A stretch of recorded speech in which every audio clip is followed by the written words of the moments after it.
Your Excellencies, once again, good afternoon, and I welcome you to this virtual 18th Extraordinary Summit of the EAC Heads of State and Government.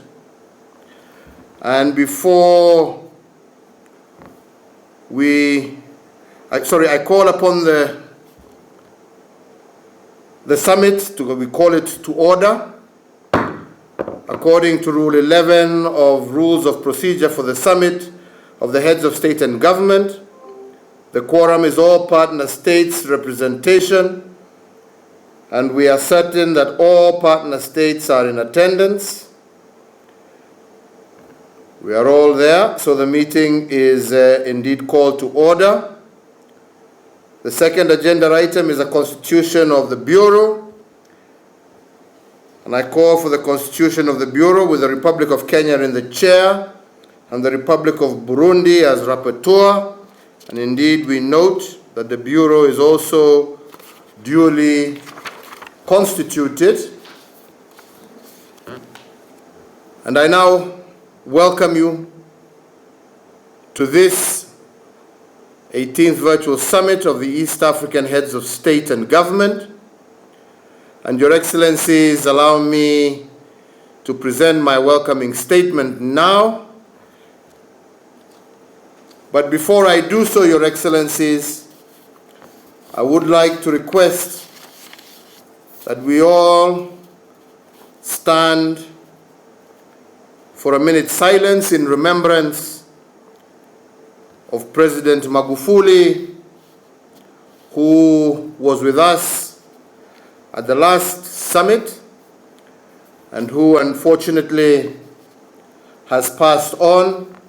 And I would call on Your Excellencies and all ladies and gentlemen present that we may stand for 1 minute silence in his remembrance. Your Excellencies, Heads of State and Government of the East African Community, honorable members of the East African Council of Ministers, the Secretary General of the East African Community, all our invited guests, distinguished ladies and gentlemen. First, let me thank each and every one of you for honoring my invitation to this 18th Extraordinary Summit of the East African Community Heads of State and Government at such short notice. We are meeting at a unique time when all of us are faced with yet another variant of the COVID-19, the so-called Omicron variant, which is said to carry a high risk of infection. The variant may explain the infection rate spikes that each of us are now witnessing in our respective countries, across our region, the continent, and the globe. In moments like this, our unity and common purpose is tested, and the temptation may be to look inward and to seclude. However, when faced with a crisis such as COVID-19, the articles of our common treaty remind us that we are greater together than the sum of our parts. Our greatest strength is without doubt our unity, and when we come together, nothing is truly impossible for us to achieve. We are therefore challenged in this fifth wave of the disease to work much closely together and to align our health protocols, and I am glad to note that the resolve of the East African Community partner states to work together and put in place well-aligned strategies to fight the pandemic has been emboldened. Your Excellencies, ladies and gentlemen, let me conclude my welcoming remarks by challenging us all to reflect on what has been done and also what ought to be done.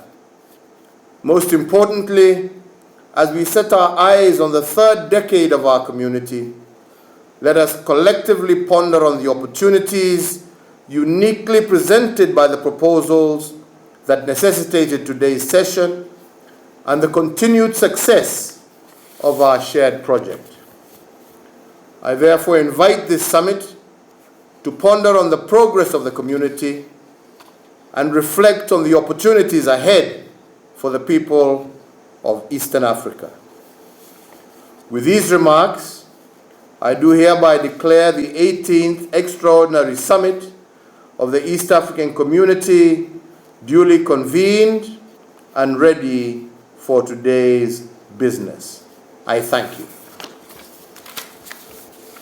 Allow me now to make my short statement, and I begin with Your Excellencies, Heads of State and Government, Honorable Members of the East African Community Council of Ministers, the Secretary General of the East African Community, all our invited guests, distinguished ladies and gentlemen. I once again thank you all, especially you, Your Excellencies, for honoring this invitation to this 18th Extraordinary Summit of the East African Heads of State and Government. Despite the challenges that we continue to face, I am personally encouraged by the fact that our quest for a path of greater solidarity and shared prosperity within the region has continued to deepen. Indeed, it is notable that work is progressing well in the implementation of the 4 pillars of the East African community integration, namely the Customs Union, the Common Market, the Monetary Union, and ultimately the Political Federation. A key plank of our deliberations today was progressing the aspirations of our brothers and sisters in the Democratic Republic of the Congo to join with us in the East African community. I consider this as a testament of not only the success of the East African community, but also the opportunities that remain untapped. This is also an affirmation of our efforts to deepen integration and widen cooperation, as aptly captioned by the theme of this summit.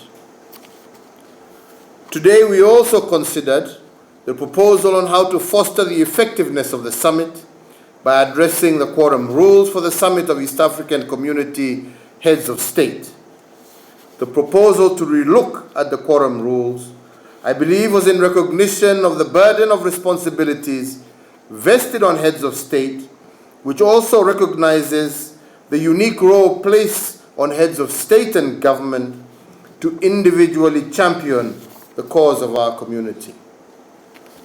The call today is a reflection of the delicate balance that inspired the architecture of the Treaty on Rules of Quorum, and I look forward to further discussion on this issue at our next Ordinary Summit in Arusha next year. Your Excellencies, the Treaty for the Establishment of the East African Community also recognizes the pivotal role played by the private sector in the integration process, and I commend the business community for the role it has continued to play in furthering our integration. Moving forward as governments, we commit to facilitate the exploits of our enterprises by improving the business environment in our respective nations, as well as coordinating a more uniform and more conducive intra-Africa, East African community and trade environment. We do this well aware that in the revival of the East African community, our citizens aspired for, firstly, a powerful economic bloc capable of negotiating beneficial pacts with the rest of the world using collective bargaining power. Secondly, expanding markets that increasingly continues to create opportunities for trade and investment. Thirdly, an enhanced welfare situation for the people through the improvement of delivery of essential services and the eradication of poverty. And fourthly, an excellent stewardship over the natural and common resources of our region, such as Lake Victoria. And lastly, a community with an environment of peace and security within our community, with our community playing a leading role in conflict prevention, resolution, management in the region, the continent, and globally.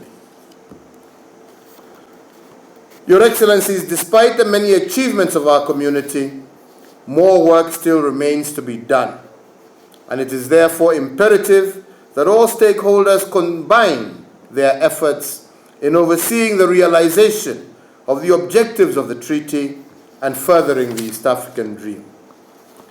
As I conclude, Your Excellencies, let me take this opportunity to commend the Council of Ministers for their dedication and the good work that they have done in the furtherance of the integration process. And I further commend the East African community organs and institutions and the entire staff of the community for their commitment to our cause. Finally, I reaffirm the commitment of the summit to the East African community integration process. We are certainly sure that this is an effective vehicle for the economic development and prosperity of the people of East Africa. We therefore continue to prioritize the community agenda at both national and regional levels. I conclude, Your Excellencies, by taking this opportunity to wish each and every one of you, and indeed all the peoples of East Africa, a very Merry Christmas and a prosperous 2022. Thank you, and God bless you all, and God continue blessing our community. I thank you. I now take this opportunity to ask our Secretary General, and I don't know whether Your Excellencies will agree with me, but in our closed session, the Secretary General has taken us through the communique. Whether Your Excellencies will wish for it to be read further, or whether we can allow the Secretary General to proceed and release in accordance with what we agreed in our closed session. I don't know whether that will be fine, or you would require him to read it again.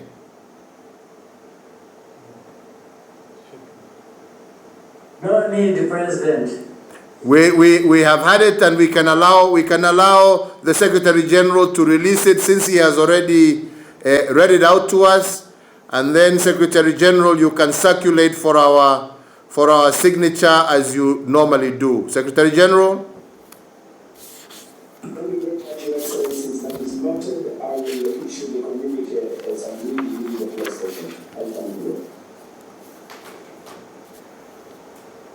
I therefore, Your Excellencies, with that, we will agree that the Secretary General will follow up on the signing of the communique in accordance with our rule of procedure and circulate to heads of state for their signature. And then say, Your Excellencies, we have come to the end of the 18th Extraordinary Summit. I thank each and every one of you for attending, and wish you once again season's greetings and a happy and prosperous New Year to all of you, and indeed to all people of East Africa, and God's blessings to you during this particular season, as we continue to urge each other to stay safe despite our pandemic, but to also be people of one region working together to resolve our problems. And I thank you very, very much. And with that, I call the meeting to close, but request the Secretary General for the national anthem as we close. Thank you. Our economists can recover. Your Excellencies on Kiswahili and French as languages of the community, this again the Council of Ministers on 29 November, Director Secretary. First, let me thank each and every one of you. A unique time when all of us are faced with yet another variant of the COVID-19, the so-called